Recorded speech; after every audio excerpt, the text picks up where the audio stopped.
আজ আমরা পড়ব প্রপার্টিস অফ ইউনিট সেল সম্পর্কে।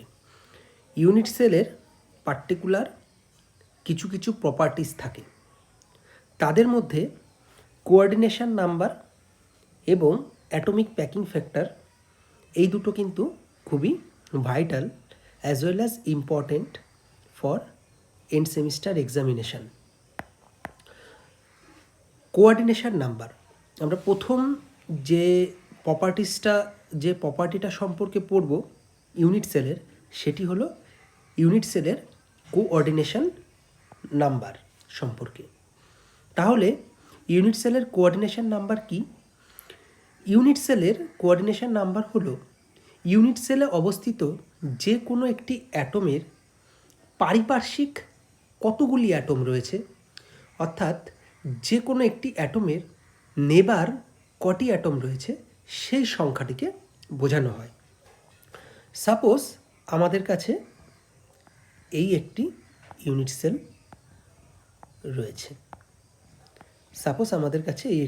সেল রয়েছে। এখন আমরা জানি ইউনিট সেলগুলো পরপর সাজালে আমরা কি পাবো? পুরো ক্রিস্টাল স্ট্রাকচারটা পাবো, তাই তো? অনেকগুলো ইউনিট সেল পরপর বসে সম্পূর্ণ ক্রিস্টাল স্ট্রাকচারটা তৈরি করে। তাহলে আমরা এখানে একটা ক্রিস্টাল স্ট্রাকচার তৈরি করে নিলাম এই রেক্টাঙ্গুলার ইউনিট সেল দিয়ে।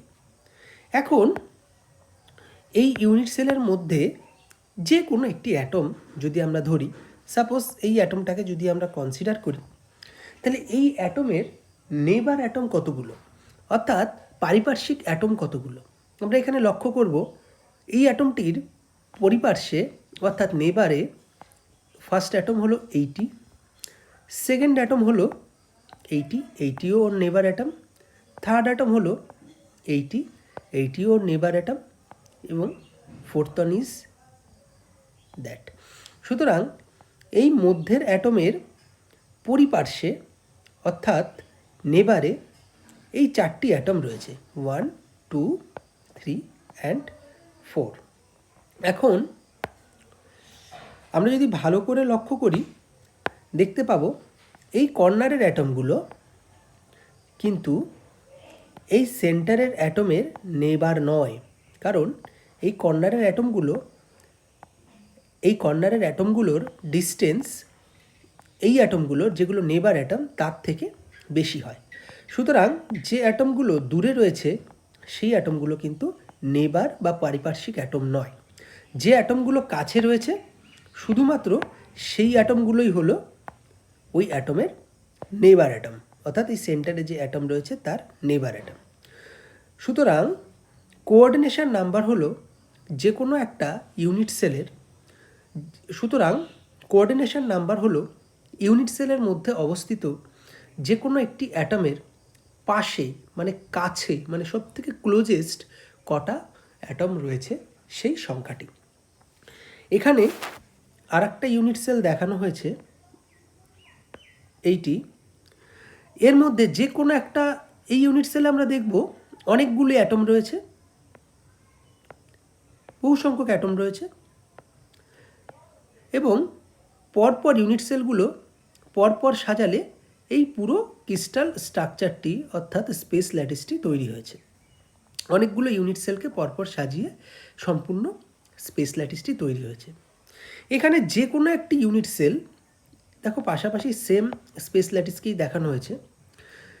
এই ইউনিট সেলের মধ্যে যে কোনো একটি অ্যাটমকে যদি আমরা কনসিডার করি, সাপোজ এই অ্যাটমটিকে যদি আমরা কনসিডার করি, তার পাশে দেখানো হয়েছে এই অ্যাটমটিকে যদি আমরা কনসিডার করি তাহলে দেখব এর পাশে মানে এর পরিবেশে অর্থাৎ এর নেইবারে টোটাল কটি অ্যাটম রয়েছে। এই অ্যাটমটি হলো first atom, second neighbour, third neighbour, fourth neighbour, fifth neighbour and sixth neighbour. যে অ্যাটমগুলো দূরে রয়েছে, সাপোজ এই অ্যাটমটি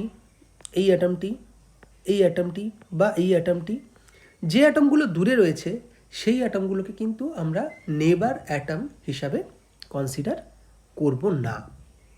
সুতরাং কোঅর্ডিনেশন নাম্বার হলো কোনো ইউনিট সেলের মধ্যে যে কোনো একটি অ্যাটমের সব থেকে ক্লোজেস্ট মানে কাছে কতগুলো অ্যাটম রয়েছে সেই সংখ্যাটি। এখন নেক্সট যে প্রপার্টিটা সম্পর্কে আমরা পড়ব সেটি হলো atomic packing factor. Atomic packing factor একটা ম্যাথামেটিক্যাল টার্ম। এই অ্যাটমিক প্যাকিং ফ্যাক্টরকে ম্যাথামেটিক্যালি লেখা যায় number of atom into volume of atom by volume of complete unit cell. তার মানে কি, এখানে একটা সিম্পল কিউবিক ইউনিট সেলকে দেখানো হয়েছে। এই সিম্পল কিউবিক ইউনিট সেলে কটি অ্যাটম রয়েছে?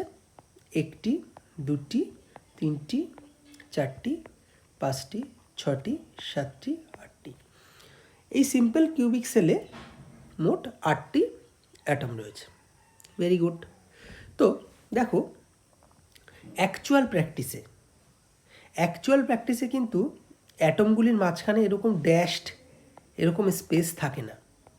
এই স্পেস বা ড্যাশটাকে আমরা রিপ্রেজেন্ট করি বন্ডকে কনসিডার করার জন্য, মানে বন্ডকে বোঝার জন্য। এই অ্যাটম আর এই অ্যাটমের মধ্যে যে একটা বন্ড রয়েছে সেটাকে বোঝানোর জন্য আমরা এই ড্যাশড চিহ্নটি বা স্ট্রেট লাইন চিহ্নটি রিপ্রেজেন্ট করি। কিন্তু অ্যাকচুয়াল প্র্যাকটিসে কিন্তু ইউনিট সেল এইভাবে থাকে না।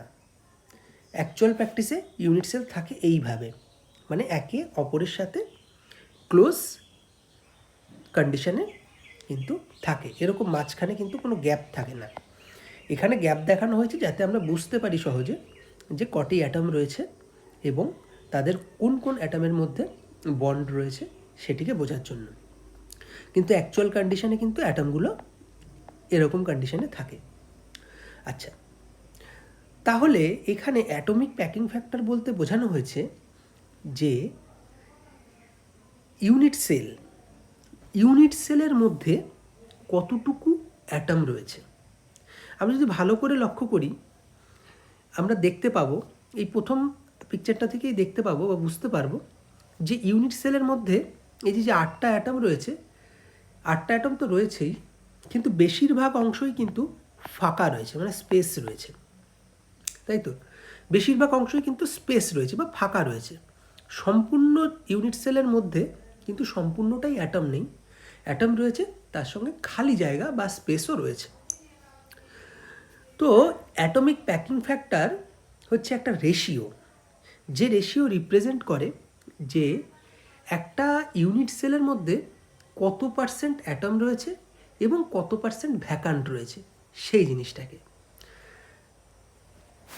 এখানে যে সিম্পল কিউবিক সেলটা আমরা দেখতে পাচ্ছি সেই সিম্পল কিউবিক সেলে কতটুকু অ্যাটম রয়েছে এবং কতটুকু স্পেস রয়েছে সেটিকে যদি আমরা বুঝতে চাই তাহলে এই সিম্পল কিউবিক, দেখো কিউবিক টার্মটা আসছে, মানে কিউবিক মানে একটা কিউবিক শেপ।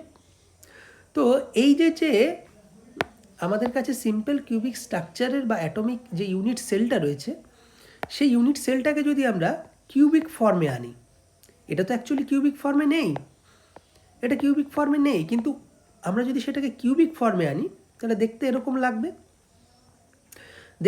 লাগবে, মানে কিউবিক ফর্মে যখনই আনবো তখনই কিন্তু সেই ইউনিট সেলের মধ্যে সম্পূর্ণ একটা গোটা অ্যাটম ঢুকতে পারবে না,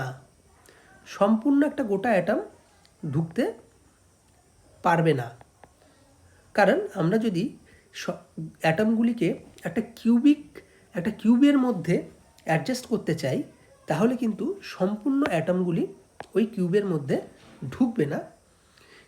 কীরকমভাবে ঢুকবে? কিউবের মধ্যে যে 8টি অ্যাটম রয়েছে সেই 8টি অ্যাটমের প্রতিটি অ্যাটমের 1/8 পোর্শন কিন্তু ওই কিউবের মধ্যে ঢুকবে বা কিউবিক ইউনিট সেলের মধ্যে ঢুকবে। প্রতিটা অ্যাটমের 1/8 পোর্শন কিন্তু ওই কিউবিক ইউনিট সেলের মধ্যে ঢুকবে। এক্ষেত্রে যে সিম্পল কিউবিক ইউনিট সেলটাকে দেখানো হয়েছে সেক্ষেত্রে টোটাল 8টি অ্যাটম রয়েছে। Total number of atom 1 2 3 4 5 6 7 8। তাহলে প্রতিটি অ্যাটামের যদি 1/8 পোর্শন কিউবিক সেলের মধ্যে ঢোকে, তাহলে 8টি অ্যাটামের জন্য টোটাল কতটুকু অ্যাটাম ইউনিট সেলের মধ্যে ঢুকবে? একটি অ্যাটামের জন্য 1/8 অ্যাটাম, একটি অ্যাটামের 1/8 পোর্শন কিন্তু ইউনিট সেলের মধ্যে ঢোকে। তাহলে 8টি অ্যাটামের জন্য 8 ইন্টু 1/8 অর্থাৎ 1 একটি অ্যাটাম। অর্থাৎ এই কিউবিক সেলের মধ্যে কতটুকু অ্যাটাম আমার উপস্থিত রয়েছে? একটি অ্যাটাম উপস্থিত রয়েছে, কারণ 8টি অ্যাটাম পুরোপুরি কিন্তু ইউনিট সেলের মধ্যে অ্যাডজাস্ট হতে পারেনি। প্রতিটা অ্যাটামের 1/8 পোর্শনই কিন্তু ইউনিট সেলের মধ্যে অ্যাডজাস্ট হয়েছে। তাহলে 8টি অ্যাটামের জন্য যদি আমরা 1/8 দিয়ে 8কে গুণ করি, তাহলে দেখতে পাবো টোটাল একটি অ্যাটাম ওই ইউনিট সেলের মধ্যে কিন্তু পজিশন পেয়েছে, জায়গা পেয়েছে। আর বাদবাকি জায়গাগুলো রয়েছে ভ্যাকান্ট বা স্পেস। তো আমাদের অ্যাটমিক প্যাকিং ফ্যাক্টর হলো number of atom into volume of atom by volume of unit cell. তাহলে এই সিম্পল কিউবিক সেলের ক্ষেত্রে অ্যাটমিক প্যাকিং ফ্যাক্টর কত হবে? এপিএফ কত হবে? নাম্বার অফ অ্যাটম কতগুলি অ্যাটম, কতগুলি কমপ্লিট অ্যাটম এই ইউনিট সেলের মধ্যে চান্স পেয়েছে, ইউনিট সেলের মধ্যে অ্যাডজাস্ট হতে পেরেছে? অনলি 1। এখানে আমরা ক্যালকুলেশন করে বের করলাম অনলি একটি অ্যাটমই কিন্তু, কমপ্লিট একটি অ্যাটম এই ইউনিট সেলের মধ্যে অ্যাডজাস্ট হতে পেরেছে। কারণ কি? 8টি অ্যাটম অ্যাডজাস্ট কমপ্লিটলি হতে পারেনি। প্রতিটা অ্যাটমের 1/8 পোর্শন ওই ইউনিট সেলের মধ্যে অ্যাডজাস্ট হয়েছে। তার মানে টোটাল কমপ্লিট একটি অ্যাটম ওই ইউনিট সেলের মধ্যে কিন্তু অ্যাডজাস্ট হয়েছে। এবার ভলিউম কত হয়? ভলিউম, একটি অ্যাটমের ভলিউম কত? একটি অ্যাটমের ভলিউম যা হবে সেটাকে আমার এখানে বসাতে হবে, ভলিউম অফ অ্যাটম